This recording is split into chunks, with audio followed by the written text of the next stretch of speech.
Pemirsa, terima kasih masih bersama kami. Berita selanjutnya Mahabarakan. Pengusulan pembuatan rancangan peraturan daerah yang dilakukan Bapemperda DPRD Banjarmasin terkendala dengan belum definitifnya Kepala Daerah Banjarmasin.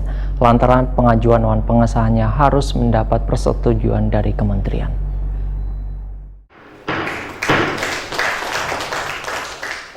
Pengusulan pembuatan rancangan peraturan daerah yang dilaksanakan Bapemperda DPRD Banjarmasin terkendala dengan belum definitifnya Kepala Daerah Banjarmasin. Lantaran pengajuan pengesahannya harus mendapat persetujuan dari kementerian. Pemerintah Kota Banjarmasin pun melalui bagian Sekretariat Hukum sudah mengajukan ke kementerian bila dalam seminggu ini mendapatkan izin, maka beberapa perda akan dilakukan pembahasan. Demikian dipadahkan PLT Sekretaris DPRD Banjarmasin Iwan Ristianto Waitakoni Prima TV jelang tengah hari Selasa 25 Mei 2021. Kadis Sosial ini pun menegaskan bila sudah ada 3 raperda yang diajukan, yaitu sebuah dari inisiatif Dewan, 2 buah dari inisiatif pemerintah kota. Di antaranya raperda SOTK, yaitu pemisahan 3 SKPD raperda pajak. Raperda ini pun nantinya akan dibahas secara bersama-sama agar mendapat persetujuan dari pemerintah pusat.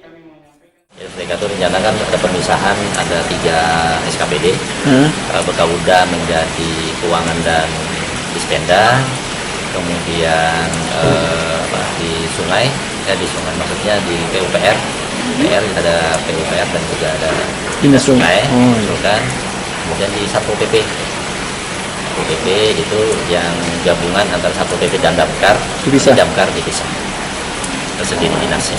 Jadi nanti ada di STTK ada 6 ada tambahan 3 SKPD nanti ya kan.